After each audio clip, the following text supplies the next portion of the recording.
मेरे YouTube channel start होगा उस पे करना। मैम जिससे आप सर्टिफिकेट दे रहे थे, अच्छा किसको दे रही थी, मेरे को दोबारा से देखना पड़ेगा। मैम हमने तो वहाँ पे 4-5 बच्चों को दिया था। हाँ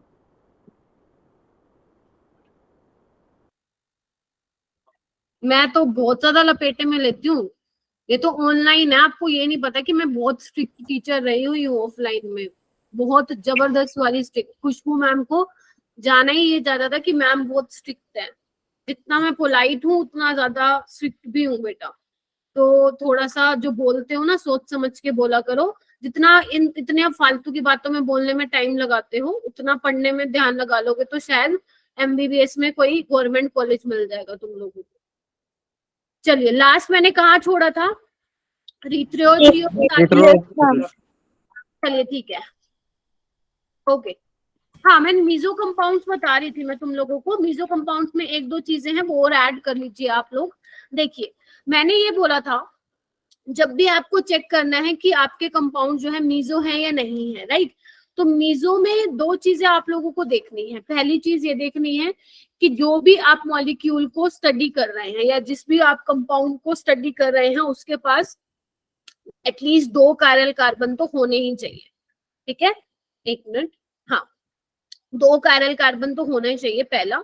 उसके अलावा उसके अंदर पीओएस या सीओएस में से कोई एक होना चाहिए, तब आप बोल सकते हो कि आपका कंपाउंड क्या है, मीजो है। ठीक है, समझ में आई ये वाली बात, ध्यान रखना। yes, एक एग्जांपल देखो यहाँ पे, यहीं पे लिख देती हूँ, ये देखो आप अपनी नोटबुक में नोट्स तो बना ही रहे होगे, ये ठीक है। आप मुझे बस ये बताइए क्या ये कंपाउंड मीजो कंपाउंड है, मीजो ऑप्टिकली तो इनएक्टिव है वो तो दिख रहा है प्लेन ऑफ सिमेट्री यहाँ पे प्रेजेंट है, बट आप मुझे ये बताइए क्या ये मीजो कंपाउंड है। मैम नहीं है आए मैम, कायरल कार्बन की वजह से। कायरल कार्बन की वजह से। कौन आया, जुनायद आया, राधिका आ गई क्लास में, प्रभजोत आ गई बेटा। मैम मैं डेली होती हूँ। अच्छा हाँ बेटा तुम, मैंने चेक किया था डेली थे तुम। प्रभजोत को आई थिंक अच्छा आ गए, चलो चलो ठीक है। हाँ नहीं है ना, इधर देखो ना कायरल कार्बन ही नहीं है, कायरल कार्बन ही नहीं है इसमें तो, ठीक है, क्योंकि ये देखो दो तो डिफरेंट है, बट यहाँ से जाओगे कार्बन, यहाँ से जाओगे कार्बन, राइट। यहाँ से जाओगे कार्बन के ऊपर मिथाइल, कोई बात नहीं जुनैद, यहाँ पे जाओगे मिथाइल, तो सेम है। तो सेम है तो पहली कंडीशन ही सेटिस्फाई नहीं हो रही है, कायरल कार्बन एक ही नहीं है, दो तो बहुत दूर की बात है, दो तो होने ही चाहिए। अगर एक भी हुआ तो भी आप उसको मीजो नहीं बोलोगे। तो माना कि इसमें प्लेनो सिमेट्री है बट कायरल तो नहीं है ना, तो ये मीजो कंपाउंड नहीं है। क्लियर है सभी को, चलिए। Yes ma'am. अच्छा उसके बाद बच्चे ये देखो, ये एक सेकेंड देख लेती हूँ, अननोन के नाम से कौन ज्वाइन किया भाई, चलो देखते हैं कौन है, चलिए ठीक है। हाँ अब इधर देखो एक बार, मैंने बोला था आपको मीजो कंपाउंड्स में क्या होती है बच्चे, प्लेनो सिमेट्री होती है, राइट।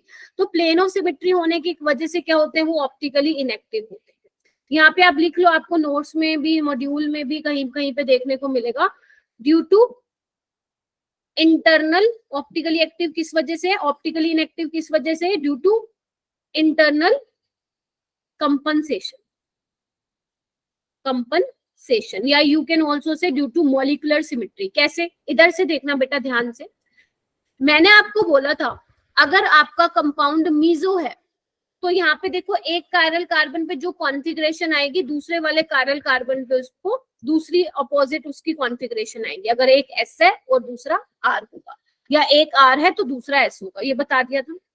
तो ये देखो अगर एस कॉन्फ़िगरेशन है, यानी कि मान लेते हैं कि ये प्लेन पोलराइज लाइट को एंटी क्लॉकवाइज रोटेट कर रहा होगा, और अगर आर है तो ये मान लेते हैं हम क्लॉकवाइज रोटेट कर रहा होगा, यानी कि दोनों अपोजिट में करेंगे। ये मैंने एंटी बना दिया क्या, सॉरी,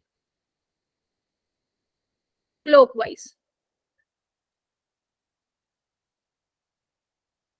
ठीक है, तो यानी कि अगर मान लो ये +30 डिग्री से रोटेट, सॉरी -30 डिग्री से रोटेट कर रहा है, तो ये +30 से करेगा, तो ओवरऑल क्या हो जाएगा, कैंसिल हो जाएगा। तो आपको बुक्स में भी ये लिखा होगा, अगर आपने पढ़ा होगा, कि जो मीजो कंपाउंड्स है वो ऑप्टिकली इनएक्टिव होते हैं ड्यू टू इंटरनल कंपनसेशन, कि जो जितना ऊपर वाला रोटेट करता है उतना ही नीचे वाला भी रोटेट करता है। अगर ऊपर वाला -30 से कर रहा है तो नीचे वाला +30, समझ रहे हो, एक R होगा क्योंकि एक S होगा, इस वजह से यहाँ पे क्या होता है, यही रीजन है कि meso compounds are optically inactive. Clear है सभी को? Yes ma'am. ठीक है, और पॉइंट यहाँ पे ऐड करो। हाँ छाया, मैम आप एक और बार रिपीट कर दीजिए, मेरा नेटवर्क इशू हो रहा था। वही वाली चीज रिपीट किया छाया, कि ऑप्टिकली इनएक्टिव किस वजह से होते हैं, इंटरनल कंपनसेशन की वजह से होते हैं, और यू कैन ऑल्सो से मॉलिक्यूलर सिमेट्री, क्योंकि पूरे मॉलिक्यूल में ही सिमेट्री आ गई ना, है ना। एक R है तो हाँ, एक R है, दूसरा S है, तो एक की रोटेशन होगी क्लॉकवाइज, दूसरे की होगी एंटी क्लॉकवाइज। ठीक है, उसके अलावा मुझे एक और चीज ऐड करानी थी, कहाँ पे करें, यहाँ पे कर लेते हैं, इधर आना, लिखना एक बार स्टार मार्क करके, मिरर इमेजेस बहुत इंपॉर्टेंट है, mirror images of meso compounds. Ma'am शायद आपकी स्क्रीन अरे ये क्या हो रहा है गूगल मीट पे आजकल, एक मिनट रुको, दोबारा से स्क्रीन शेयर करती हूँ, अभी देखना, ठीक है। Yes ma'am. Mirror images of meso compounds are identical. ठीक है, कैसे मतलब है इसका, इधर देखना एक बार, मैं एक तो ये बना रही हूँ CH3 OH OHH HCH3, right. अगर मैं इसकी मिरर इमेज बनाऊं, इधर देखना कैसे बनाऊंगी, HH OH OH CH3 CH3, ठीक है।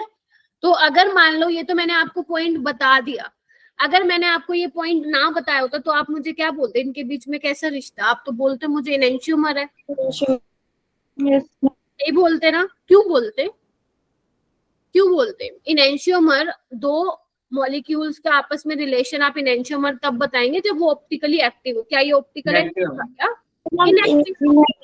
बोलोगे कि इनेंशियोमर था, समझ गए।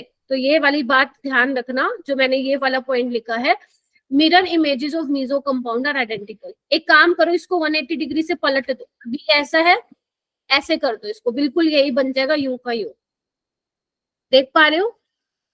Yes ma'am. Yes ma'am. 180 से घुमा दो, जैसा पहले था वैसे ही दोबारा आ जाएगा, राइट। तो ये वाली चीज थी जो मुझे बतानी है। D और L आप लोगों को क्लियर हो गया, वो समझ में आ गया। तो जो मैंने ग्रुप में बताया था कि आपको क्या चेक करना है, S है या R है, आप ये चेक कर लीजिए, क्योंकि जो नेचर में अमाइनो एसिड्स मिलते हैं वो L कॉन्फ़िगरेशन के होते हैं, और उनकी जो क्या बोलते हैं, R और S की कॉन्फ़िगरेशन की बात करूंगी तो वो S कॉन्फ़िगरेशन के होते हैं, राइट। तो आप चेक कर लो कि किसका S कॉन्फ़िगरेशन है, वही आपका L सेरीन होगा, राइट। तो ये छोटी छोटी बातें हैं, अगर ग्रुप में कुछ बताती हूँ तो ध्यान से उसको नोट डाउन कर लिया कीजिए। चलिए, ये आप लोगों के लिए हो गया था, ये वाला हम पहुंच गए थे इस पे। तो मैंने बेटा आप लोगों को ये बोला था कि इनेंशियोमर और डायस्टीरो के बीच में जो भी डिफरेंस है आपका, हालांकि पेपर में इतना नहीं आता है ये नीट में, लेकिन फिर भी आप लोगों को पता होना चाहिए कि what is the difference between enantiomer और डायस्टीरोमर। ठीक है, चलिए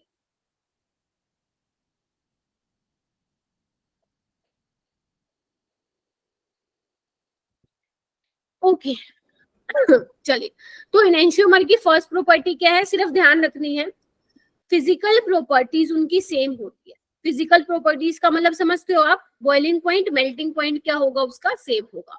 तो अगर आप दो इनेंशियोमर ले रहे हो, एक R ले रहे हो, एक S ले रहे हो, तो उनका जब आप मेल्टिंग पॉइंट निकालेंगे या बॉइलिंग पॉइंट निकालेंगे तो उसका वो क्या आएगा, सेम आएगा, पहला पॉइंट। दूसरा, डायस्टीरियोमर में क्या है, डायस्टीरियोमर में जो फिजिकल प्रॉपर्टीज होती हैं वो क्या होती हैं, डिफरेंट होती हैं। ठीक है जी। अच्छा, अब बॉइलिंग पॉइंट, मेल्टिंग पॉइंट जैसे फिजिकल प्रॉपर्टीज अगर सेम होती है तो हम इसको फिजिकल मेथड से तो सेपरेट आउट नहीं कर पाएंगे, लाइक डिस्टिलेशन से नहीं बता पाएंगे, क्योंकि मेल्टिंग पॉइंट और बॉइलिंग पॉइंट सेम है ना। अगर बॉइलिंग पॉइंट कम ज्यादा होता तो हम फ्रैक्शनल डिस्टिलेशन से पता लगा लेते, जिसका बॉइलिंग पॉइंट है वो पहले उड़ जाएगा और जिसका कम है वो आपके फ्लास्क में ही रह जाएगा। ठीक है, जबकि डायस्टीरियोमर में फिजिकल प्रॉपर्टीज डिफरेंट होने की वजह से हम उसको फिजिकल मेथड्स लाइक डिस्टिलेशन से सेपरेट आउट कर सकते हैं। समझ में आया? Yes ma'am. ठीक है, ओके ओके जी। उसके बाद ये थर्ड वाला पॉइंट बहुत इंपॉर्टेंट है। क्या लिखा हुआ है? एनेंशियोमर की जो केमिकल प्रॉपर्टीज होती हैं वो भी सेम होती है व्हेन हम एक आयरल रिएजेंट ले ले। एक आयरल रिएजेंट का मतलब समझते हो? अगर मान लो आप कोई बेसिकली रिएक्शन करवा रहे हो, उसमें आप एक आयरल कोई कंपाउंड ले लेते हो, सपोज कोई भी एक आयरल ले लेते हो, मान लो क्या बोलते हैं, जो ऑप्टिकली इनएक्टिव हो, तो उस केस में क्या होगा, केमिकल प्रॉपर्टीज जो होंगी वो सेम होंगी। ठीक है, और इसकी भी क्या है, जो केमिकल प्रॉपर्टीज है वो कैसी होती है, सिमिलर होती है, ज्यादा डिफरेंस नहीं होता। पहली चीज तो ये। तो चौथी चीज ये है, इधर देखो, ये बहुत इंपॉर्टेंट है, different chemical properties with chiral reagent. अगर आपने कायरल रिएजेंट ले लिया तो जो आप रिएक्शन करवाने के लिए रिएक्टेंट ले रहे हो, तो वो कायरल रिएजेंट के साथ क्या करेंगे, अलग अलग बिहेव करेंगे। ठीक है, जिससे आप क्या पता लगा सकते हो, उनकी क्या पता लगा सकते हो, हाँ, केमिकल प्रॉपर्टी। Chemical properties. ठीक है, तो कायरल, एक छोटा सा मैं एग्जांपल भी देना चाहूंगी, तो ध्यान रखना, जब कायरल रिएजेंट की प्रेजेंस में आप कराओगे उनकी रिएक्शन, तो उनकी केमिकल प्रॉपर्टीज क्या होंगी, डिफरेंट होगी, अदरवाइज सेम होगी। जैसे एक एग्जांपल लेके देती हूँ आप लोगों को। आपने नींबू और संतरा देखा होगा बेटा, यस मैम। और दोनों गोल गोल होते हैं, यस मैम।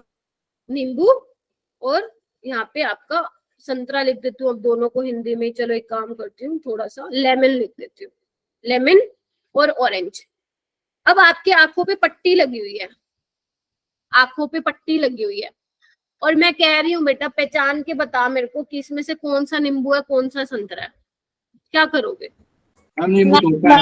मैम उसे टच करके आइडेंटिफाई करेंगे, क्योंकि लेमन छोटा तो होता है। आपको पतेगा, क्योंकि आप बहुत ज्यादा समझदार हो। मैम स्मेल से भी तो कर सकते हैं। वेरी गुड, वाह, बहुत सही बात बोली, स्मेल से पता लगाओगे।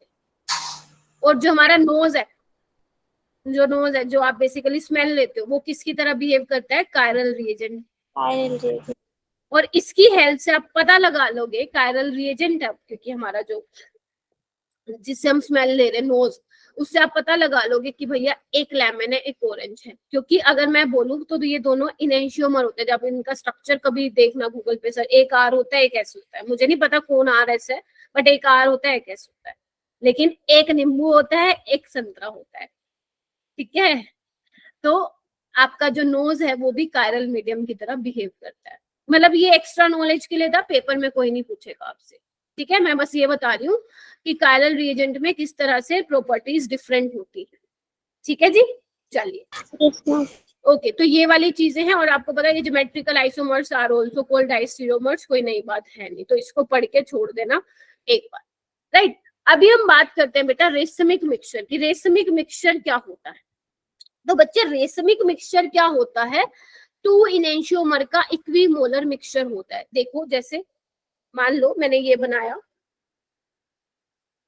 इथाइल, और इसकी मिरर इमेज ये होगी OH, CH3, H और इथाइल, राइट।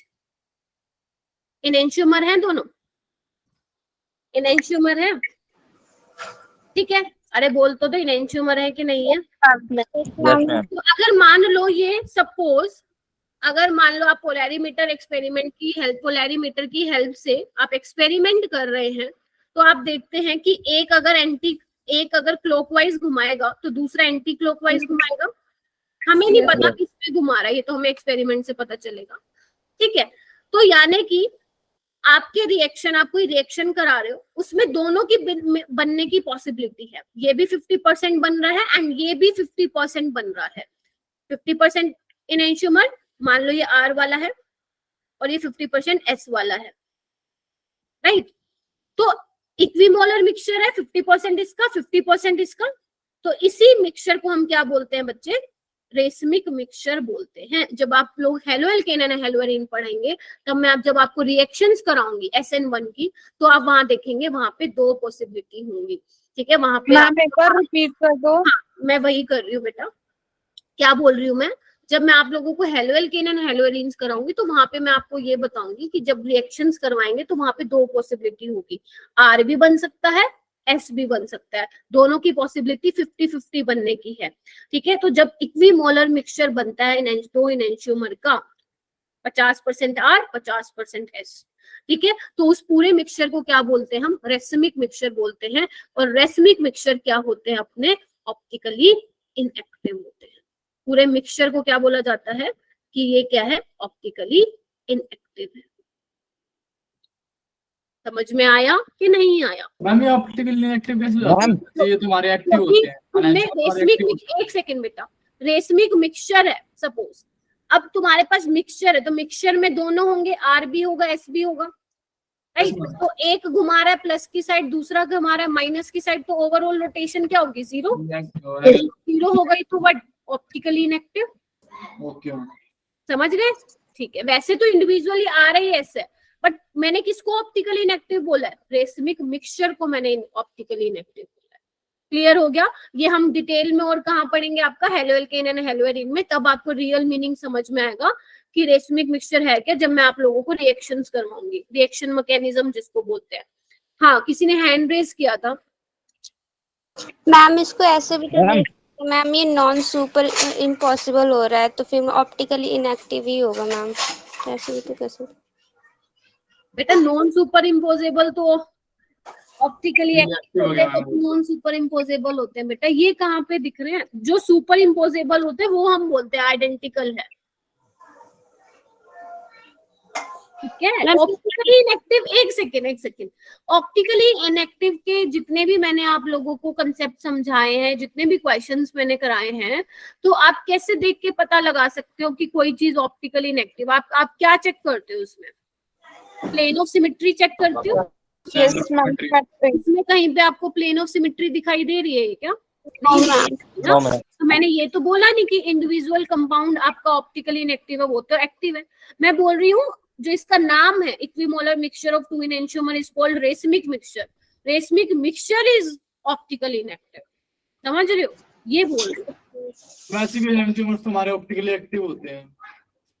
हाँ, इनएंशियोमर आपके ऑप्टिकली एक्टिव होते हैं। डाइस्टीरियोमर आपके ऑप्टिकली एक्टिव भी हो सकते हैं, इनएक्टिव भी हो सकते हैं, बट इनएंशियोमर आपके ऑप्टिकली एक्टिव होते हैं, ठीक है। अगर आपको प्रूफ चाहिए तो इतने सारे मैंने एग्जांपल्स कराए हैं, आप किसी में भी देख लेना। आगे चले, ये सिंपल सी बात थी क्योंकि डिटेल में मैम इसमें दोनों जो 50-50% लिखी मैम, हर केस में 50-50% बनेंगे ना इसमें? नहीं 50-50% बनेगा तभी उसको बोलेगा बेटा रेसमिक मिक्सचर मिलेगा तेरे को। ओके मैम तब तो वो इक्विमोलर होंगे ना। रिजोल्यूशन क्या होता है, बहुत सिंपल सी है। वैसे मैं ये स्लाइड यहाँ पे ऐड भी नहीं कर रही थी, तुम्हारे पेपर में नहीं आता, बट कहीं पे तुम हो सकता है ये टर्म देखो फिर पूछोगे कि मैम रिजोल्यूशन क्या होता है। तो बच्चे रिजोल्यूशन क्या होता है, अब तुम्हारा रेसमिक मिक्सचर है, रेसमिक मिक्सचर में क्या है 50-50% है ना, मान लो 50% R है 50% S है, लेकिन मैं चाहती हूँ I want to separate both of this, मेरे को R वाला अलग चाहिए, S वाला अलग चाहिए, तो इस प्रोसेस को ही हम क्या बोलते हैं, रिजोल्यूशन बोलते हैं। खत्म कहानी, इतना ही पढ़ना था और कुछ भी नहीं पढ़ना। अगर मैं चाहती हूँ मेरे पास जो रेसमिक मिक्सचर है उसको मैं सेपरेट आउट करना चाहती हूँ, मुझे अलग से R वाला चाहिए एनेंशियोमर, अलग से S, क्यों हम सेपरेट आउट करते हैं बताओ? ये तो रटने वाली बात हो गई ना, सेपरेट करना, बट क्यों करते हैं? ऑप्टिकली एक्टिव हो जाती है। हाँ जी, ताकि एक्टिव हो जाए इसलिए। नहीं ध्यान से सुनना बेटा, ध्यान से सुनना। मेरे को ना एक चीज याद आ रही है लेकिन वो पूरा याद नहीं आ रही है, तो मैं आपको आधी चीज एक्सप्लेन नहीं करूंगी। कल मैं पूरा देख के आऊंगी, फिर मैं आपको एक्सप्लेन करूंगी। वो आधी अधूरी इमेज चल रही है मेरे मतलब माइंड में। चलो पहले ये सुन लो कि हमें सेपरेट करने की क्यों जरूरत पड़ती है। तो बच्चे जो आपके मान लो 2 इनएंशियोमर है, एक आर है एक एस है, ठीक है। एक मान लो एज ए ड्रग यूज होता है तो दूसरे का कोई और काम है, या मान लो एक एज अ ड्रग यूज हो रहा है, दूसरा बायोलॉजिकली इनएक्टिव है, ठीक है। तो हमेशा बच्चे जो आप इनएंशियोमर पढ़ते हो ना, आप लोग बोलते हो कि मैम एक आर है और एक एस है। तो जो अपने साइंटिस्ट लोग हैं ना, वो इन लोग सर्च करते हैं भैया कि जो आर वाला इनएंशियोमर है वो किस काम आ रहा है, हमारे एस वाला क्या काम आ रहा है। अभी मेरे जो दिमाग में आ रहा है वही मैं बोलूं, आधी अधूरी बात आ रही है, मैं पूरी आपको कल बताऊंगी, ठीक है। जैसे सपोज मान लो कि जो आर वाला है वो एज ए ड्रग यूज हो रहा है बॉडी में, कोई भी है, ठीक है, और जो एस वाला है बायोलॉजिकली इनएक्टिव है। तो एक बात बताओ, बायोलॉजिकली इनएक्टिव है तो क्या मुझे ये चाहिए क्या? चाहिए क्या? नहीं चाहिए मुझे, तो सिर्फ इसका ही काम है। तो इस वजह से हम क्या करते हैं, रिजोल्यूशन करते हैं कि हम इनएंशियोमर को सेपरेट आउट कर सके। इसी प्रोसेस को हम बच्चे क्या बोलते हैं, रिजोल्यूशन करते हैं, ठीक है। अब मेरे को थोड़ा थोड़ा याद आ रहा है, 2 इनएंशियोमर थे, उसका नाम मैं कल बताऊंगी आपको। तो एक तो क्या था बेटा, मतलब क्या बोलते हैं, प्रेगनेंसी में दिया जाता था लेडीज को, और दूसरा वाला जो ड्रग था, मतलब जो दूसरा वाला इनएंशियोमर था एस था, वो क्या था, वो बेसिकली वो ऐसा ड्रग था जो बहुत ज्यादा क्या था, हार्मफुल था। उससे क्या होते थे, जो जब डिलीवरी होती थी, ठीक है, तो जो बच्चे जो बेसिकली बोर्न होते थे तो उसमें क्या होते थे, थोड़ी थोड़ी वो होते थे, क्या बोलते हैं उस वर्ड को, बताओ, मैं तो दिमाग से, हाँ, हैंडीकैप, ठीक है। तो एक ड्रग तो था वो बहुत जरूरी था वुमेन के लिए ड्यूरिंग द प्रेगनेंसी, और एक ऐसा था जिसकी वजह से क्या हुआ कि हैंडीकैप जैसी प्रॉब्लम हुई है। तो ये देखने को भी मिला कि किसी ये हुआ था, मेरे को ईयर भी याद नहीं आ रहा, किसी लेडी में ये ड्रग पाया गया था जिसकी वजह से, वैसे मैम कोकेन है वो भी एक ड्रग है मैम, वो भी इसी की तरह। मैं बताऊंगी, वो पूरा है, वही मैं कह रही हूँ ना, आधी बात याद आ रही है, ठीक है। तो उसने जैसे बेसिकली डिलीवरी हुई, तो उस केस में क्या हुआ, कुछ देखा गया कि कुछ बच्चे जो है हैंडीकैप हुए स्टार्टिंग से ही, ठीक है, जब उनका जो है, जब वो बॉर्न हुए थे, तो उस केस में जो है फिर वो बैन हो गया था वो ड्रग, ठीक है। फिर देखा गया कि एक वाला तो भैया बहुत खराब कर रहा है, ठीक है। तो ये वाला ऐसा कुछ था, पूरा जो स्टोरी था वो मैं कल पक्का आप लोगों को बताऊंगी, ठीक है। आई होप थोड़ा थोड़ा समझ में आएगा कि क्या कहने की कोशिश कर रही हूँ, कि why we need to separate enantiomer. Ma'am मतलब मेन पर्पस ये है ना कि इनका यूज अलग अलग होते हैं, सेपरेट टाइम हाँ, पे हाँ, अलग अलग यूज होता है।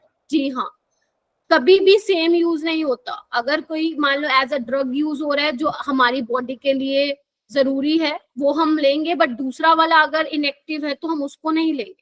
तो इसीलिए क्या करते हैं आपके जो साइंटिस्ट हैं, ठीक है, वो क्या करते हैं, सेपरेट आउट करते हैं इनको, ठीक है। तो अलग अलग मेथड्स होते हैं सेपरेट आउट करने के, उस पर हमें नहीं जाना है, ठीक है। चलिए ओके, आगे चले।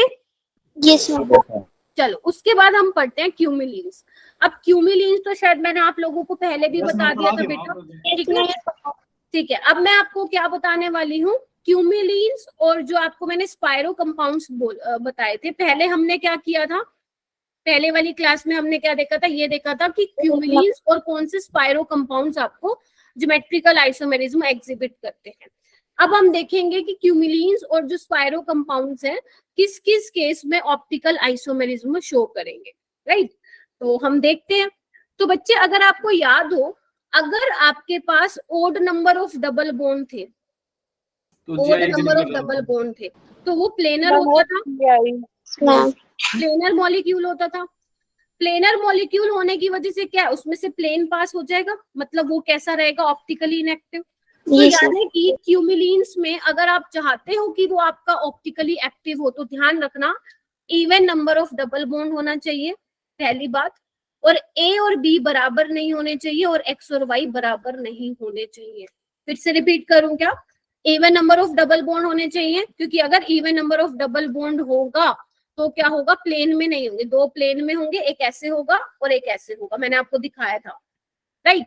और ए और बी बराबर नहीं होने चाहिए, ऐसे ही एक्स और वाई भी बराबर नहीं होने चाहिए। जैसे इसका देखो, ये इस वाले केस में आप बोल सकते हो कि आपका क्यूमिलीन क्या है, ऑप्टिकली एक्टिव है। एक्टिव है। बस आपको यही बताना। इवन हायर क्लासेस में जाओगे तो क्यूमिलीन्स और स्पाइरेन्स में आप आरएस कॉन्फ़िगरेशन भी निकाल पाओगे, बट वो आपके सिलेबस में नहीं है। आपको सिर्फ ये बताना है। A is not equal to B का मतलब ये है ना, ग्रुप सेम सेम होना चाहिए। हाँ, जैसे यहाँ देख बेटा, ये दो इवन बॉन्ड है, डबल बॉन्ड है, यहाँ पे OH लगा हुआ है, यहाँ Br लगा हुआ है, यहाँ H लगा हुआ है, यहाँ Me। अब मान ले बेटा तू यहाँ से प्लेन भी पास कर देगा, यहाँ से H और Me की साइड से मैंने प्लेन पास कर दिया, लेकिन ये देखो ये नीचे की साइड है, ये ऊपर की साइड है, तो ये तो कटेंगे नहीं, और कटेंगे नहीं तो मतलब प्लेन पास नहीं होगा, तो ये क्या होगा, ऑप्टिकली एक्टिव।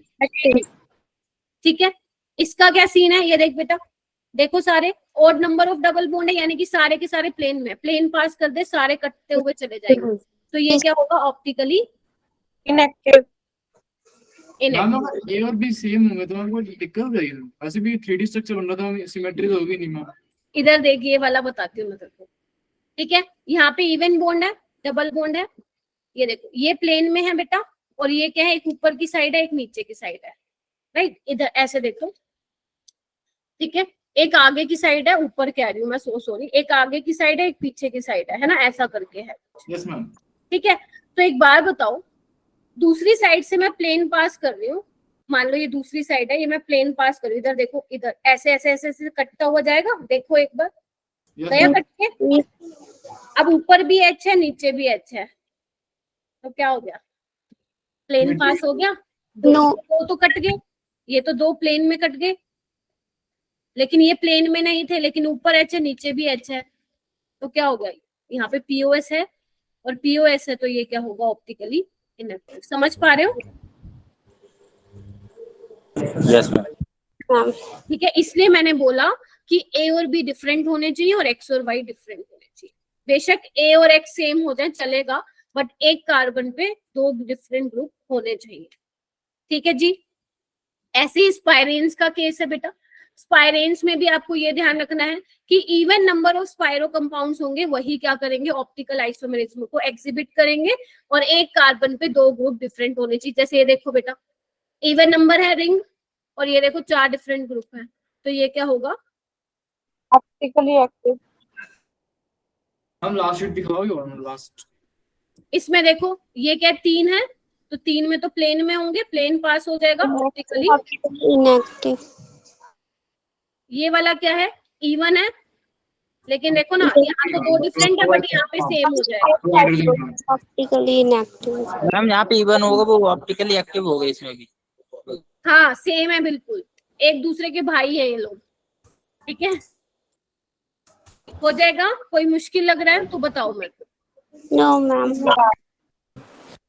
चलिए उसके बाद और पढ़ते हैं बायफिनाइल सिस्टम। वैसे तो जनरली मैं ये नहीं कराती आप लोगों को, बट 2016 में क्वेश्चन आया था तो मुझे कराना पड़ेगा।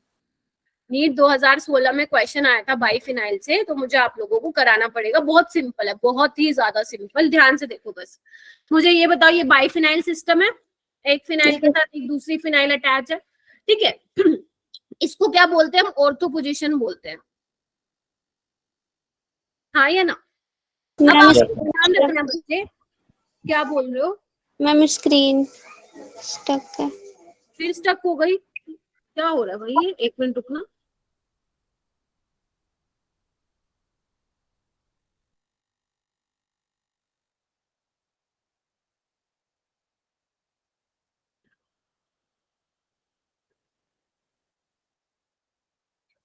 यस मैम अब आ गई। ठीक है, बता दिया करो, है ना, ऐसे पता नहीं क्या हो रहा है। चलिए उसके बाद बच्चे आपको ध्यान देना है, ध्यान से सुनना। अब हम चाहते हैं, बहुत ध्यान से सुनना, हम चाहते हैं कि जो हमारा बाइफिनाइल सिस्टम है वो क्या हो, ऑप्टिकली एक्टिव। वी वांट कि हमारा बाइफिनाइल सिस्टम कैसा हो बच्चे, ऑप्टिकल एक्टिव। ऑप्टिकल एक्टिव होने का एक ही तरीका है कि उसमें से प्लेन पास ना हो, हाँ या ना। यस। ठीक है, तो अगर मैं इसको ऐसे बनाऊं बच्चे, देखना एक बार, ऐसे बनाओ। आप सबको दिख रहा है यहाँ पे कि ये सारे के सारे कार्बन sp2 हाइब्रिडाइज्ड है, प्लेनर सिस्टम है, और Yes. प्लेनर सिस्टम है तो यहाँ पे प्लेन आराम से पास हो जाएगा। Yes ma'am. हाँ। लेकिन मान लो मैं कुछ ऐसा ट्विस्ट ला दूं बाइफिनाइल सिस्टम में कि एक रिंग तो ऐसे हो जाए और एक रिंग ऐसे हो जाए, या ऐसे मान लो एक रिंग ऐसे एक रिंग ऐसे, आउट ऑफ मैम, प्लेन चली जाए। एक मिनट बेटा प्लीज लेट मी कंप्लीट। एक ऐसे हो जाए रिंग और दूसरी जो है आउट ऑफ प्लेन चली जाए, तो अब आप बोल सकते हो उसमें से प्लेन पास होगा? नहीं होगा मैम। नहीं होगा। नहीं होगा मैम। ठीक है, तो क्या करें ऐसा बेटा कि प्लेन पास ना हो, तो हम क्या करेंगे, जो ये ऑर्थो पोजीशन है जिसपे मैंने एक्स और वाई लिखा हुआ है, उसमें हम कुछ ऐसे ग्रुप लगाएंगे जो कि क्या है, बल्कि ग्रुप।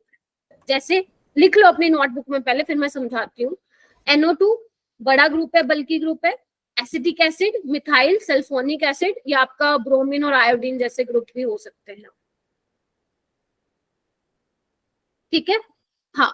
तो अब होगा क्या, सोचो यहाँ से, अगर मान लो, और ध्यान रखना एक्स और वाई शुड बी डिफरेंट, तो अगर मान लो मैं यहाँ पे SO3H लगा रही हूँ और यहाँ पे Me और यहाँ पे SO3H और Me, राइट। अब बल्कि ग्रुप लगाने की वजह से क्या होगी, रिपल्शन होगी। अब रिपल्शन होने की वजह से क्या होगी, एक रिंग चली जाएगी आउट ऑफ प्लेन, प्लेन थोड़ा सा, पूरा तो नहीं जाती आउट ऑफ प्लेन, थोड़ा सा ट्विस्ट हो जाएगी। ठीक है, अब ट्विस्ट होने की वजह से, थोड़ा आउट ऑफ प्लेन में जाने की वजह से वहां से प्लेन पास नहीं हो पाएगा, और अगर प्लेन पास नहीं होगा तो वो सिस्टम कैसा होगा, ऑप्टिकली एक्टिव। क्या इतनी बात याद रख सकते हो? Yes ma'am. अगर आप वो एलन वाला मॉड्यूल देखोगे तो वहां पे 2-3 क्वेश्चन ऐसे हैं, तो आप वहां से वो प्रैक्टिस कर सकते हो। सिर्फ इतना ही जरूरी है। मैं फिर बोल रही हूँ, आने के चांसेस बहुत कम है, 1 या 2% चांसेस आने के, लेकिन एक बार 2016 में आया था, उसके बाद नहीं आया कभी ये नीट में क्वेश्चन, बट कुछ नहीं पता, दे भी सकते हैं दोबारा। मैम PYQ में था मैम, LN के PYQ में ये हाँ question। प्रियांशु बोल बेटा। जैसे मैम एक रिंग में अगर हम एक्स और वाई को मतलब उल्टा ऊपर नीचे कर दे तो मैम हो जाएगा? फिर से बोल बेटा। एक रिंग में हम एक्स को वाई की जगह रख दे, वाई को एक्स की जगह रख दे तो हो जाएगा मैम? हाँ हाँ बिल्कुल, यहाँ पे तुम कह रहे हो वाई को रख दो और यहाँ पे एक्स को, यस मैम। और यहाँ पे एक्स को और वाई को। नहीं मैम ऐसे ही बोल रहा हूँ नॉर्मल। हाँ यही। हाँ हाँ बिल्कुल बिल्कुल बिल्कुल, बस ये ध्यान रखना बेटा, जो ऑर्थो पोजीशन पे ग्रुप लगा रहा है वो दोनों डिफरेंट होने चाहिए, सेम नहीं होने चाहिए, कंडीशन है। समझ गए यस मैम। कि जो एक फिनाइल रिंग पे ऑर्थो पोजीशन पे 2 डिफरेंट ग्रुप होने चाहिए। बेशक दूसरे फिनाइल पे सेम लगा देना, मतलब सेम इन द सेंस जैसे SO3H यहाँ पे लगा दिया और Me यहाँ, वो चलेगा, लेकिन दोनों ऑर्थो पोजीशन पे ग्रुप डिफरेंट होने चाहिए, तभी रिपल्शन होगा, और रिपल्शन की वजह से एक रिंग थोड़ी आउट ऑफ प्लेन जाएगी, जिसकी वजह से आपका जो सिस्टम है, आपका जो कंपाउंड है, वो ऑप्टिकली एक्टिव होगा।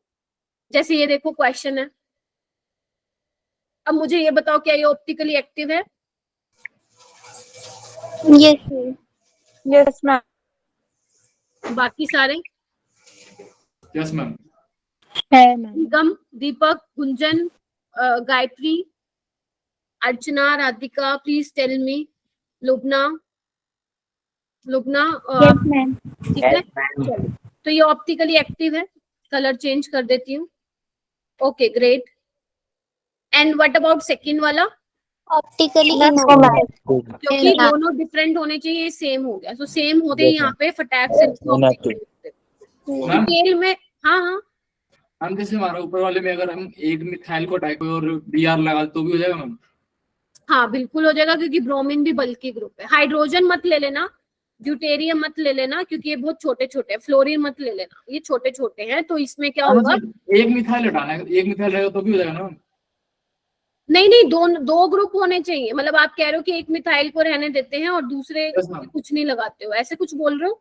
Yes ma'am. ना ना ना ना ना ना, दोनों पे होने चाहिए भाई, कंडीशन है ये बाइफिनाइल सिस्टम में। Okay ma'am. ठीक है, अभी तक हमने क्या पढ़ा, जितनी भी चीजें बेटा मैंने पढ़ाई आप लोगों को ऑप्टिकल आइसोमेरिज्म से रिलेटेड, तो मैंने आपको कंडीशन बताई है कि ये होना चाहिए। जैसे क्यूमुलिन्स में भी कंडीशन थी, स्पायरो कंपाउंड्स में भी कंडीशन थी, ऐसे ही बाइफिनाइल में भी सिस्टम होता है कि ऑर्थो पोजीशन पे 2 डिफरेंट ग्रुप होने चाहिए, और वो 2 जो ग्रुप होंगे 2 वो बल्कि होने चाहिए, क्योंकि बल्कि की वजह से, रिपल्शन होने की वजह से एक रिंग अगर एक ऐसी है तो एक आउट ऑफ प्लेन चली जाएगी, तभी आपका ऑप्टिकल एक्टिव होगा, क्योंकि प्लेन पास नहीं होगा। हाँ जी अर्चना, कुछ कह रही थी तुम? मैम दोनों सेम होने चाहिए, मतलब सेम सेम। नहीं नहीं, डिफरेंट, ये डिफरेंट है ना, डिफरेंट ग्रुप है ना बच्चे ये। ठीक है मैम। यहाँ पे एमई लगा सकते हो, यहाँ पे आप एमई और SO3H ले सकते हो, लेकिन दोनों ऑर्थो पोजीशन पे डिफरेंट होने चाहिए। ये देखो ना, यहाँ पे सेम है। अगर मान लो यहाँ COH की जगह, सपोज मान लो अगर मैं एक और क्वेश्चन यहाँ पे फ्रेम करूं, इधर देखना, यहाँ पे COH है और यहाँ पे NO2 है, राइट, लेकिन यहाँ पे क्या है, यहाँ पे NO2 है और यहाँ पे NO2 है। अब बताओ क्या ये ऑप्टिकली एक्टिव होता? इनएक्टिव होता है। नहीं हुआ मैम, होता? No ma'am. नहीं होता मैम। यहाँ पे सेम हो गए भाई, तो यस ये मैम। ऑप्टिकली इनएक्टिव हो। समझ गए? तो जैसे भी क्वेश्चन को आए वैसे कर लोगे आप। और जो मैं टॉपिक नहीं करा रही हूँ, जैसे आई थिंक आज दीपक बच्चे तुमने पूछा होता, दीपक प्रजापति, वो इनेशियोमेरिक एक्सिस वाला जेई एडवांस का टॉपिक है, तुम्हारा नहीं है। तो जो मैं टॉपिक नहीं करा रही हूँ, इट मींस या तो वो जेई मेन में है या जेई एडवांस में है। बाकी जेई मेंस और नीट का लगभग सेम रहता है पेपर, तो आपको इतना ज्यादा हाई लेवल पे नहीं जाना है, किसी को नहीं दिखाना है आप लोगों को नीट क्रैक करना है। ठीक है जी, चलिए।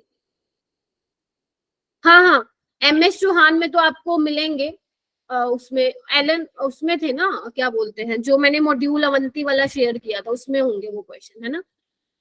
चलिए, ये वाला क्वेश्चन, ये वाला करते हैं हम। बेसिकली इंपॉर्टेंट वाला पार्ट है, बस ये छोटा सा ही है, फिर उसके बाद क्वेश्चंस लगाएंगे हम बहुत सारे। इधर देखिए, आपको याद है जब मैं आपको ज्योमेट्रिकल आइसोमेरिज्म बता रही थी, तो मैंने आपको कैलकुलेशन बताई थी कि how to calculate the number of geometrical isomer, right. Yes ma'am, बताइए। अगर मान लो एग्जामिनर उसमें ये वाला क्वेश्चन थोड़ा चेंज कर देता और वो पूछता calculation of total number of stereo isomerism, तो भी आपका आंसर सेम रहता।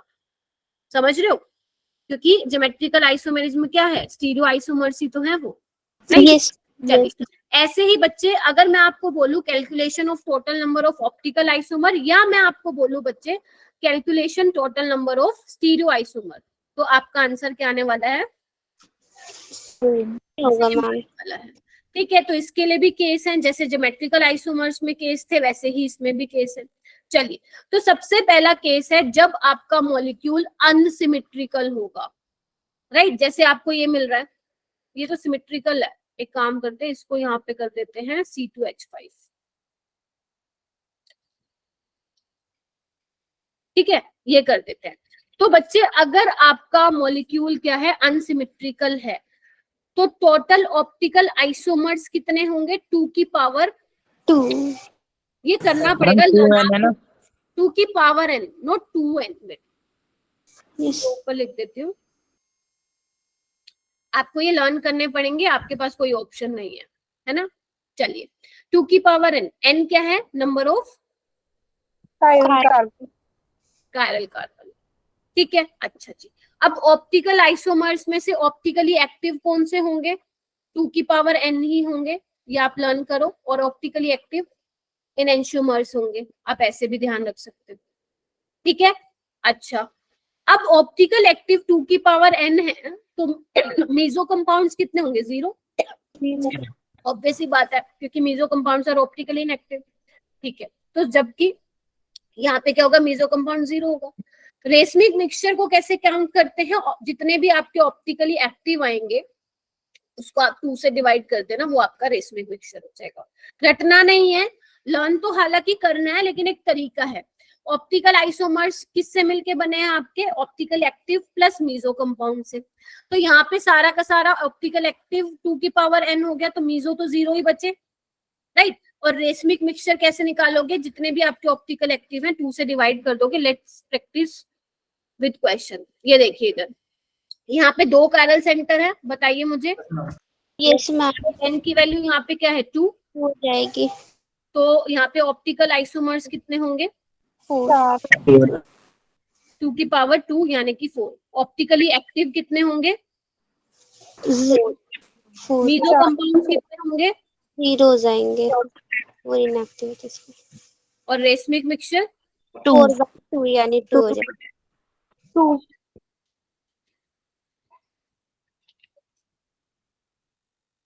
किसी को कोई डाउट है इसमें तो बताइए, हो जाएगा? लर्न कर पाओगे? उसके बाद आते हैं हम, जब मॉलिक्यूल सिमेट्रिकल होगा, सिमेट्रिकल होगा तो क्या लोचा होगा। ठीक है, चलिए ओके। इधर देखो, पहले एक बार देख लो केस को, फिर हम एग्जांपल के थ्रू करते हैं इसको।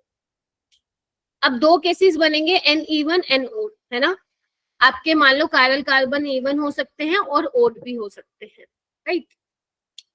तो जब आपके कायरल कार्बन ओड होंगे तो ऑप्टिकल आइसोमर्स कितने बनेंगे, 2 की पावर n-1 प्लस 2 की पावर p-1। अभी लर्न कर लो, टोटल इतने हैं, टोटल इतने हैं। तो यानी कि ये वाले क्या होंगे, ऑप्टिकल एक्टिव, और ये वाले क्या होंगे, मीजो। हाँ या ना। Yes ma'am. और p क्या है यहाँ पे, p क्या है n/2, और n आपको पता ही है क्या है, नंबर ऑफ कायरल। ये ऐसे करना है। जब ओड होंगे तो क्या करना है, ऑप्टिकल आइसोमर कितने होंगे ओड वाले केस में, 2 की पावर p, 2 की पावर p होंगे। मीजो लिख लो, पहले एक काम करो, पहले मीजो लिख लो। मीजो कितने होंगे, 2 की पावर p/2, और p क्या है, मैंने ऑलरेडी यहाँ पे लिखा हुआ है n-1 है। आई नो थोड़ा कंफ्यूजिंग है, बट आपको करना पड़ेगा, यहाँ से क्वेश्चन आए हुए हैं नीट में। ठीक है, p क्या है n-1। तो जब ऑप्टिकल आइसोमर इतने हैं, मीजो इतने हैं, तो दोनों को माइनस करके क्या ऑप्टिकली एक्टिव आ जाएंगे, बताइए। यस मैम, आ जाएंगे। ठीक है, अब एग्जाम्पल करें क्या, चलो Yes. एग्जाम्पल करते हैं। जैसे मैम जस्ट बेसिक मिक्सचर में आप 0a/2 लिखा है मैम, ये a क्या है? कहाँ पे, 0a नहीं है बेटा, ऑप्टिकल एक्टिव बाय 2 है। Okay ma'am. ठीक है, तो जैसे अपन यहाँ पे क्वेश्चन करते हैं, इधर देखना, CH3 CHOH CHOH CH3। ठीक है, अब आप मुझे ये बताइए कितने कायरल सेंटर है, 2,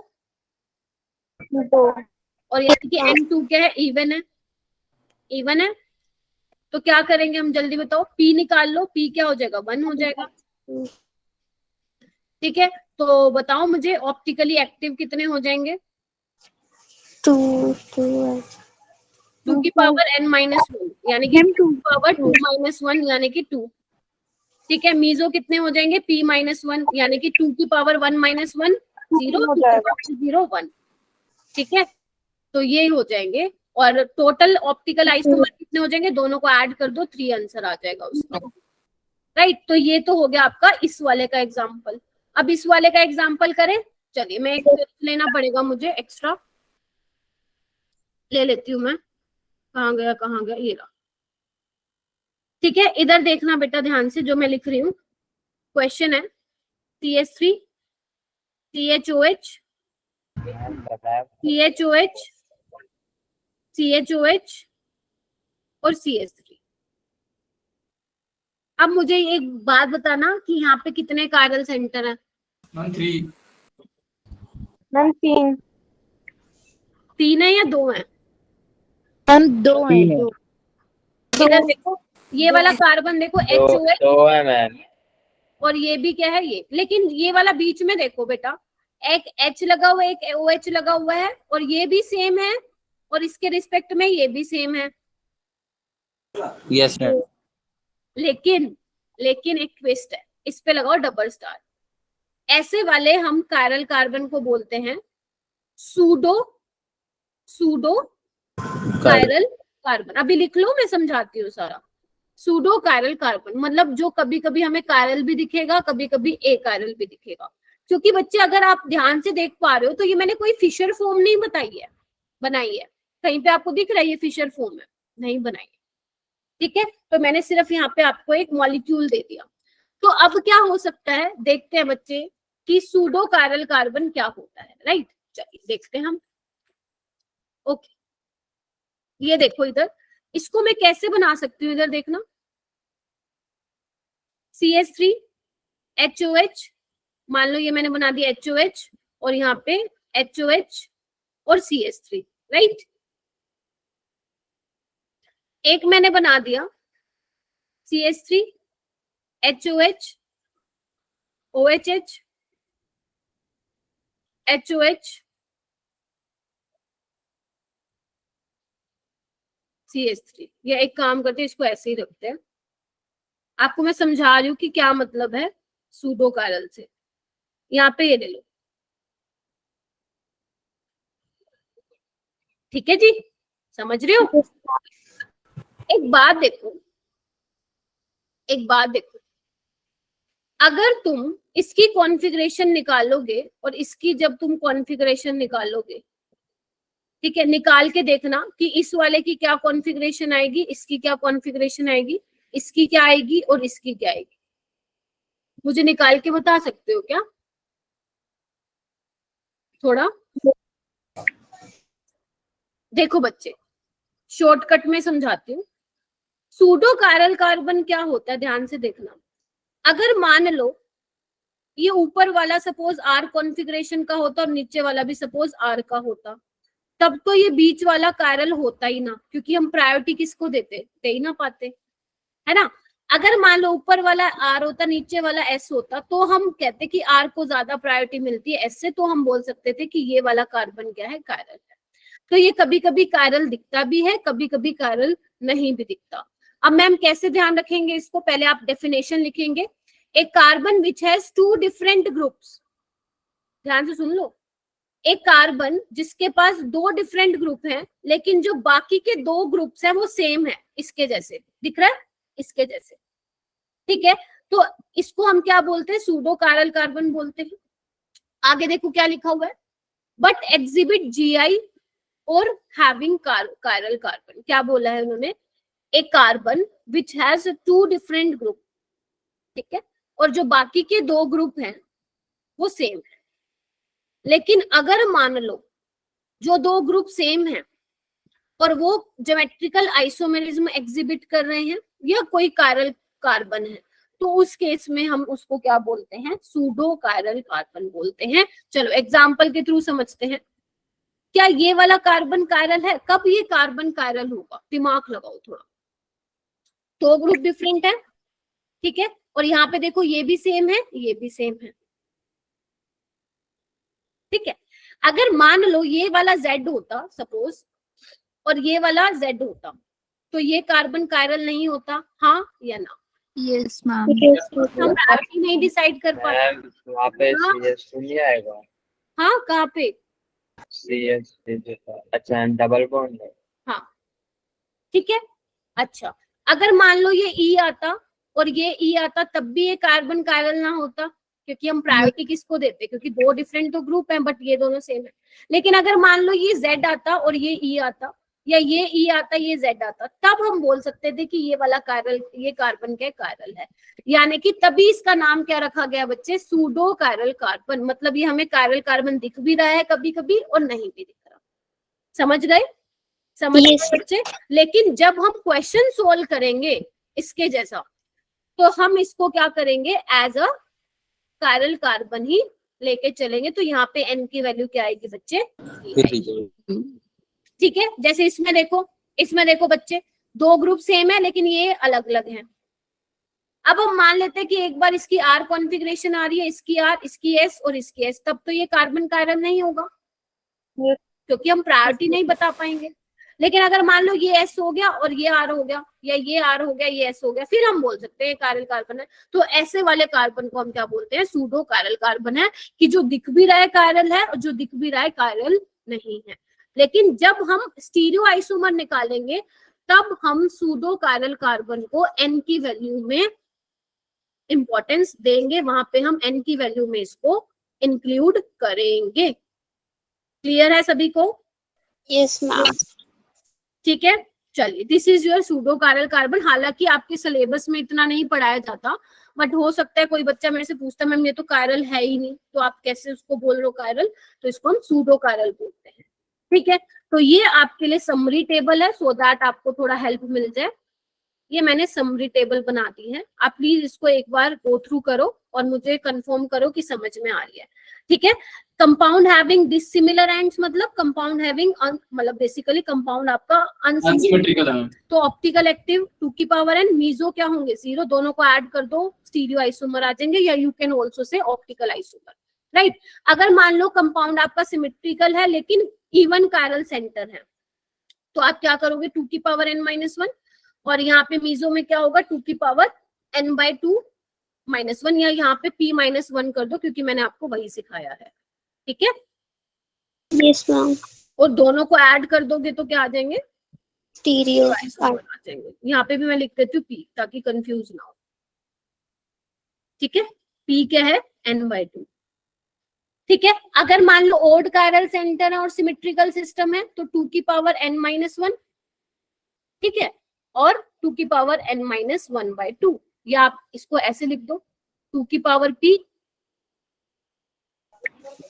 p बाई 2, और p क्या है यहाँ पे n माइनस 1, ठीक है जी। Yes ma'am. p बाई 2 कर दो यहाँ पे, तो यहाँ पे कर दो p कर दो, ठीक है। चलिए देखिए एक बार, हो जाएगा, कर Yes, लोगे? चलिए अब क्वेश्चंस करें। ऑप्टिकल आइसोमेरिज्म आपका आज फाइनली खत्म हो गया है। कल हम करेंगे, कल आप मुझे मिलोगे ना, कल हम करेंगे कंफर्मेशंस, जो आप लोगों ने हाइड्रोकार्बन में पढ़ा था, इथेन की, ब्यूटेन की, उसकी हम कंफर्मेशन स्टेबिलिटी करेंगे। तो मुझे से अब जल्दी से मुझे कंफर्म करते जाओ कि आप लोगों ने कौन कौन से क्वेश्चन कर लिए। क्या ये वाले दोनों क्वेश्चन हो गए थे आपसे? Yes ma'am. इसका आंसर बताना एक बार मेरे को, इनमें से किस वाले केस में प्लेन ऑफ सिमेट्री होगी?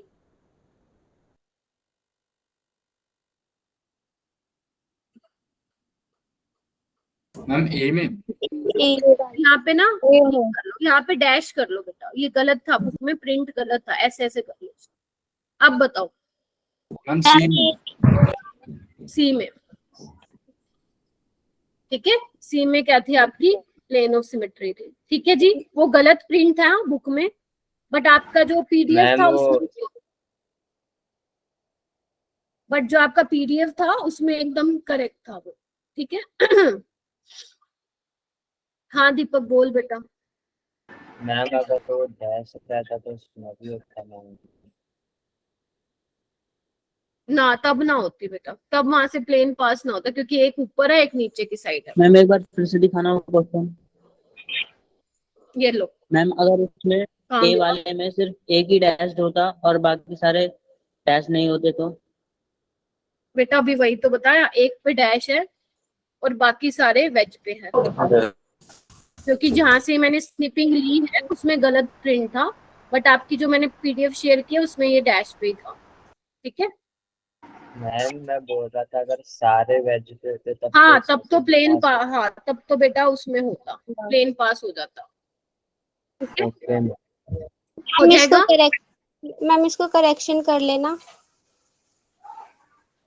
हाँ ओके मैम। ये वाला बताओ, कायरल कंपाउंड कौन सा होगा इसमें से? डी डी है मैम,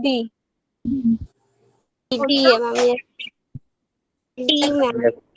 क्यों डी होगा मनीषा? मी पीओएस इनएक्टिव होगा ना। मैं बताऊं मैम, पीओएस इनएक्टिव होगा मतलब समझी नहीं। इनएक्टिव फॉर्म में मैम, इसलिए। हाँ बोलो। मैम तो Plane of- वेज वाला कार्बन है ना मैम, इस पे अगर आगे जाएंगे तो मैम आगे डैश बनेगा, पर उधर आगे जाएंगे तो मैम कार्बन मिलेगा ना हमें हाइड्रोजन के साथ। हाँ या तो आप ऐसे भी बोल सकते हो कि सब में प्लेन पास हो जाएगा, ठीक है, लेकिन इसमें नहीं होगा क्योंकि एक वेज पे और एक डैश पे है, पीओएस एब्सेंट है। या तो ऐसे देख लो, या यही देख लो कायरल सेंटर, ये देख लो, ये कायरल कार्बन है, ये भी कायरल कार्बन है, तो ये कायरल कंपाउंड है, ठीक है। तो मैं ये बोलूंगी, हम कायरल कार्बन बताना है। हाँ तो आपको ये देख लिया करो कायरल कंपाउंड में कि पीओएस अगर एब्सेंट है तो वो पक्का कायरल होगा, ठीक है। चलिए ये वाला बताओ, which of the flowing compound is A chiral although it contain chiral centre. Chiral centre होने के बावजूद भी वो ए कायरल है, कौन सा ऐसा?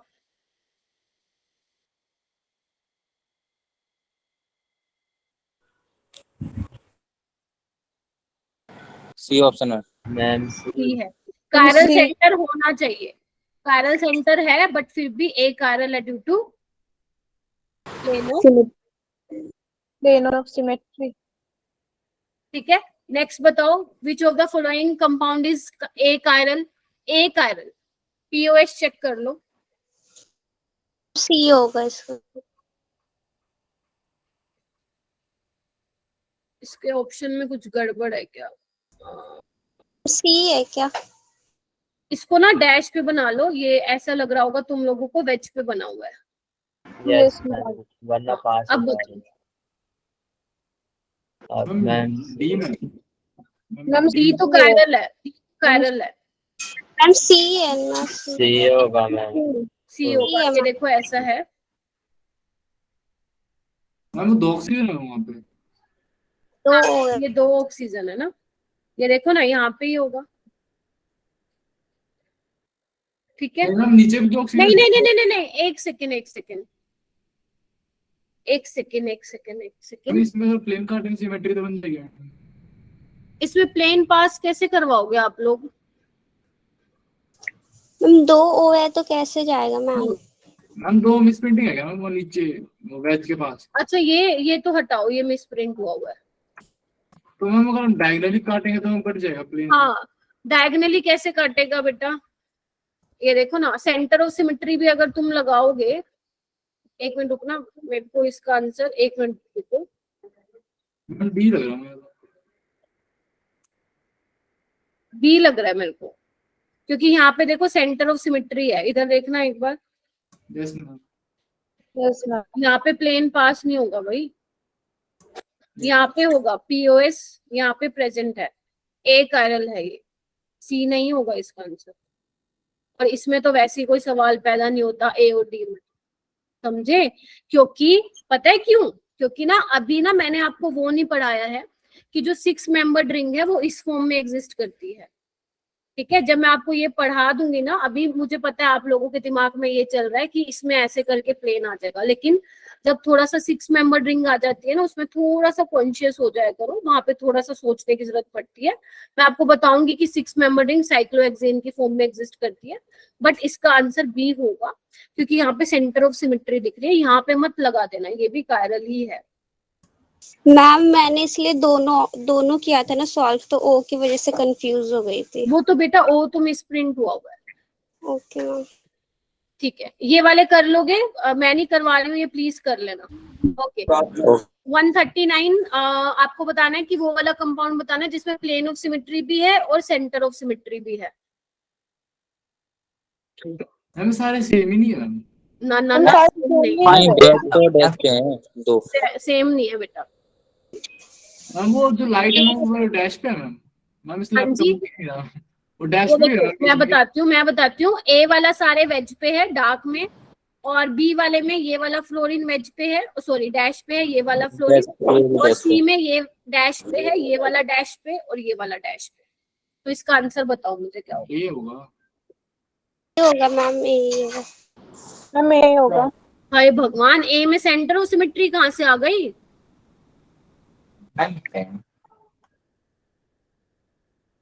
ए में सेंटर ऑफ सिमेट्री कहाँ से आ गई? ये ऊपर की तरफ है फ्लोरीन। क्या होगा मैम इसका? सी होगा, मैम सी। सी ऑप्शन में। हाँ बस एक सी होगा। मैम वो क्लियर कर दो मैम। ये देखो, इधर देखो ना, यहाँ ऊपर जा रही हूँ, यहाँ नीचे की साइड है।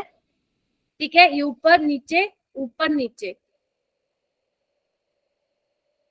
बोलो।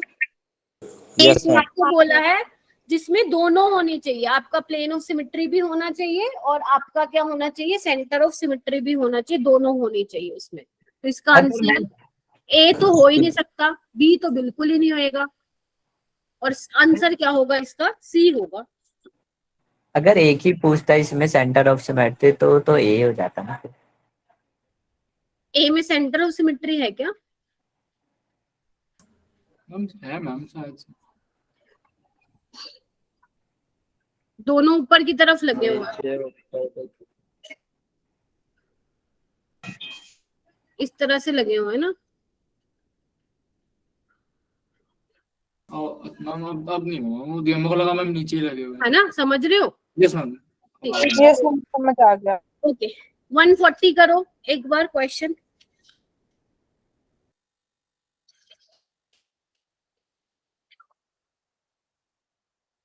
वन 140 में आपको क्या बताना है? कायरल सेंटर बताना है आपको। मैम 1 होगा। कैसे?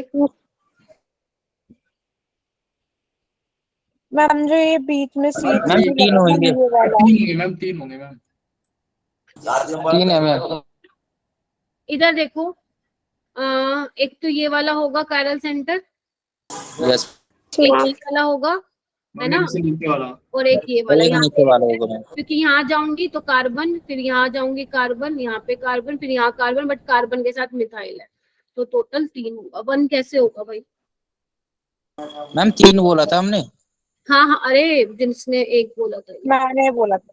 ठीक है, आगे ये कर लोगे, number of chiral centre present in above compounds, ये प्लीज कर लेना। यस आप लोगों ने लग मेरा करा है, क्योंकि मेरे को और भी क्वेश्चन कराने थे। ठीक है, ये भी कायरल सेंटर वाले ही हैं। ठीक है, ओके, ठीक है। उसके अलावा एक बार ये वाला करना, 151 वाला question, what is the relationship between following compounds. ये आई थिंक तुम लोग गलत बता रहे थे। हम डायस्टीरियोमर्स। डायस्टीरियो। हाँ, बस एक बोला, उसके पीछे सारे बोल पड़ते हो। इधर मैम देखो, स्टीरियो आइसोमर में मैंने आप लोगों को क्या बताया था कि सबसे मैम पहले आपको इसमें ये चेक करनी है, कनेक्टिविटी शुड बी सेम। याद करो पहला दिन यस मैम। Yes ma'am. मैंने बोला था कनेक्टिविटी शुड बी सेम। अगर कनेक्टिविटी सेम नहीं है तो ना तो वो डाइस्टीरोमर होगा, ना ही वो कन्फर्मेशन होगा, ना ही वो रेशियोमर होगा। ठीक है, इधर देखना, इस कार्बन के साथ Cl लगा हुआ है, CH3 लगा हुआ है, CH3 लगा हुआ है, H लगा हुआ है, जबकि इस कार्बन के साथ 2 H लगे हुए हैं, एक CH3 और CH2Cl लगा हुआ है। तो ये कॉन्स्टिट्यूशनल आइसोमर है, ये स्टीरियो आइसोमर है ही नहीं। मैम ये कौन सा आइसोमर्स होते हैं? कॉन्स्टिट्यूशनल। कॉन्स्टिट्यूशनल वो वाले जो आप स्ट्रक्चरल आइसोमर्स जिसको बोलते हो। ओके मैम, हमें तो मॉलिक्यूलर फॉर्मूला सेम नहीं है। मॉलिक्यूलर फॉर्मूला तो सेम है, हाँ मैम। लेकिन for stereo isomer you first check की कनेक्टिविटी सेम है या नहीं है। अगर कनेक्टिविटी सेम नहीं है तो नहीं आएगा उसका आंसर। ठीक है जी, समझ गए? Yes ma'am. चलिए नेक्स्ट क्वेश्चन पे चलते हैं। ओके, ये वाला बताओ एक बार मेरे को, 153।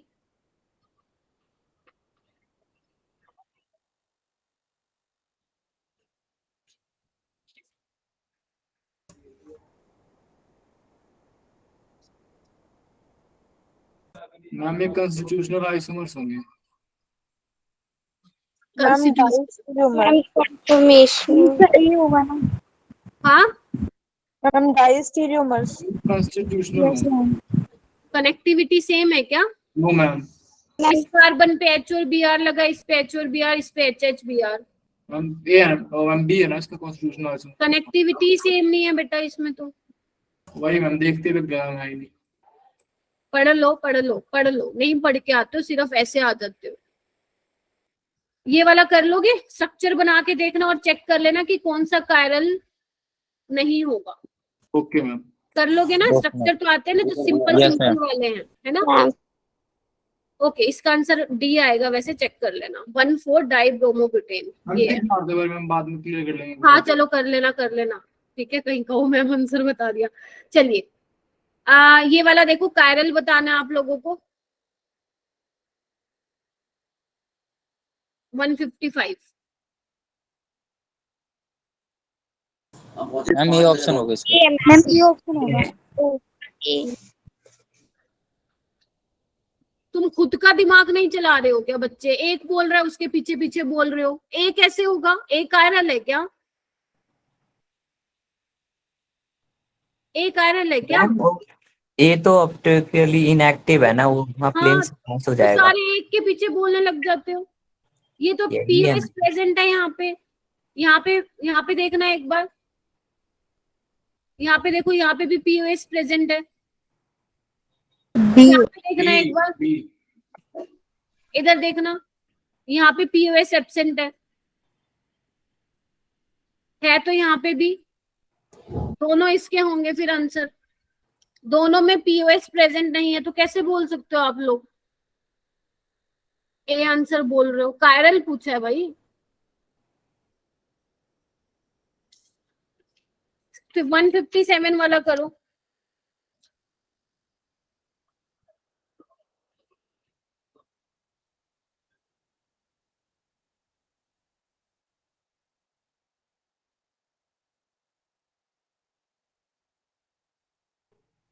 मैम मतलब इसमें सेंटर ऑफ सिमेट्री एब्सेंट होनी चाहिए, वो हाँ जी। देखना है ना कितने है मैम। एक मिनट रुको, ये वाला बी में क्या है आपका, पीओएस प्रेजेंट नहीं है, ये भी कायरल नहीं होगा, क्योंकि यहाँ पे देखो क्या बोलते हैं, इधर देखना एक बार। मैम सी वाला तो कायरल नहीं होगा ना, क्योंकि उसके दोनों ग्रुप को मैम CH3 और CH3 हाँ, ये सेम वाला होगा। नहीं होगा, ये वाला नहीं होगा, क्योंकि अगर मैं कायरल कार्बन की बात करूं तो एक कार्बन पे 2 CH3 ग्रुप आ गए हैं, तो ये तो वैसे ही यहाँ पे क्या होने वाला है, ए कायरल होने वाला है। तो इसका आंसर बी ही होगा, सी नहीं होगा। लेकिन ए तो बिल्कुल ही नहीं होगा, ए तो देख के ही पता चल रहा है कि भैया यहाँ पे प्लेन ऑफ सिमेट्री है, तो ये कायरल तो होगा ही नहीं। ठीक है, चलिए ओके। तो मैंने, याद करो बेटा, आप लोगों को एक चीज लिखवाई थी कि अगर, ध्यान से सुनना, अगर एक ही कायरल कार्बन है तो हमेशा आप बोलते थे कि ऑप्टिकली एक्टिव होगा। लेकिन जब एक से ज्यादा कायरल कार्बन है, जैसे ए में देखो, ये वाला भी कायरल है और ये वाला भी कायरल है, बट पूरा मॉलिक्यूल कैसा है, ऑप्टिकली इनएक्टिव, क्योंकि पीओएस प्रेजेंट है। तो आप सिंपल चेक किया करो कायरल में कि पीओएस प्रेजेंट है या नहीं। ठीक है, उसके बाद मान लो तुम्हें आंसर मिल गया, ठीक है, उसके बाद आप बेशक चेक कर लिया करो कि एक कार्बन पे 4 डिफरेंट ग्रुप होने चाहिए। तो ये एक दो चीजें, ये तो आपको देखनी ही पड़ेगी हर एक क्वेश्चन में। चलो, अब इसमें क्या पूछा है, एसिमेट्रिक कार्बन सेंटर पूछे है इसमें, तो कैसे करेंगे। एसिमेट्रिक का मतलब क्या होता है, कायरल सेंटर ही होता है, राइट। तो आप कौन कौन यहाँ पे कायरल सेंटर होगा, क्या आंसर होगा इसका। मैम 3। कौन कौन से होंगे 3, मैम 2, यस, और 2, और मैम वो साइड वाला 3। तो ये इसका आंसर होगा 3। ठीक है, ओके।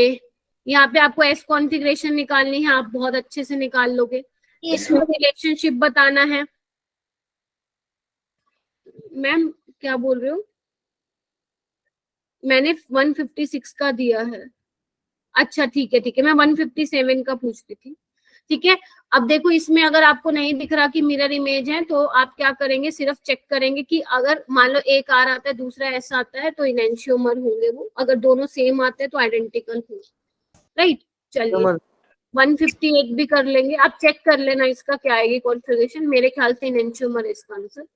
और ये वाला भी कर लोगे। हाँ क्या, 159 का। हाँ, आर और एस निकालोगे ना, यस सर। उससे पता चल जाएगा। 161 निकाल लोगे, आर निकालना क्लॉकवाइज आया तो आर, राइट। ये मैंने आप लोगों को बता दिए थे।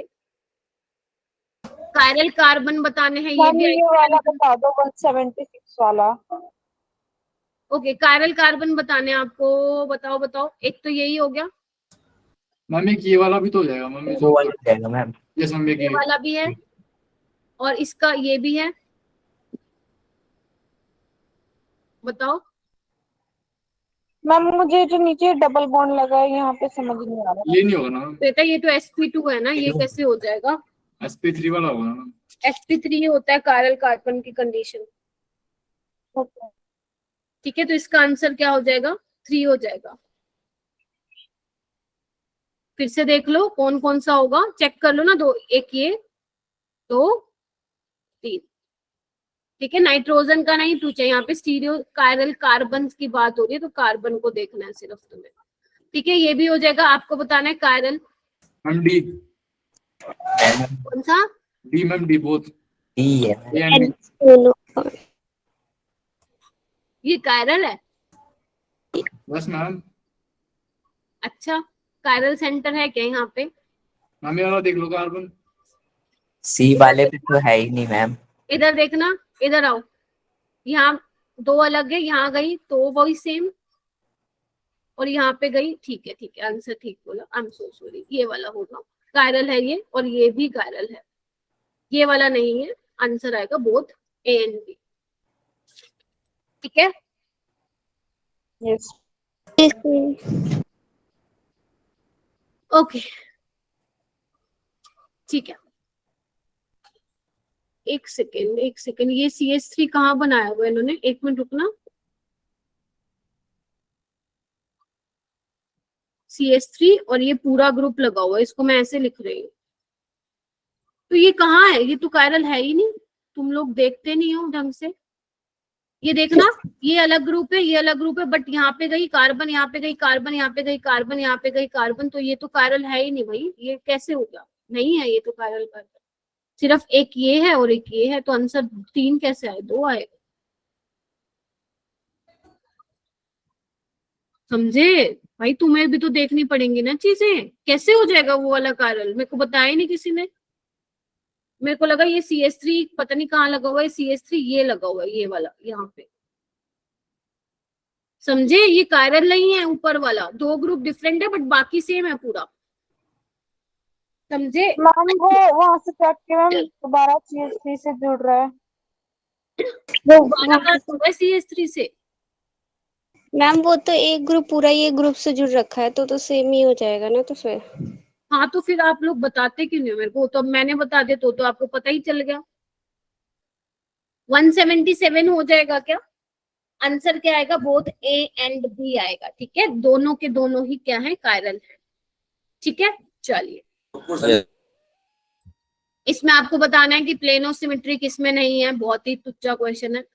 अब वैसे मुझे आज ये वाले क्वेश्चन कराने थे, बट ठीक है अब आप लोग घर से करेंगे क्योंकि आपने पहले वाले क्वेश्चंस नहीं किए थे, ठीक है। स्टीरियो आइसोमर से रिलेटेड है, तो मैंने आप लोगों को फॉर्मूलाज बता दिए हैं, ठीक है, कि जब अनसिमेट्रिकल होगा तो 2 की पावर n, जब सिमेट्रिकल होगा तो आपको देखना है n इवन है या ओथ है, फिर उसके अकॉर्डिंग आपको फॉर्मूला लगाने हैं। तो ये देखो, क्वेश्चन 1 अलग टाइप का है, क्वेश्चन 2, 3, 4 एक ही टाइप के हैं, एंड क्वेश्चन 5 फिर अलग टाइप का है, तो ये आप लोगों को करने हैं, ठीक है जी। ये मैं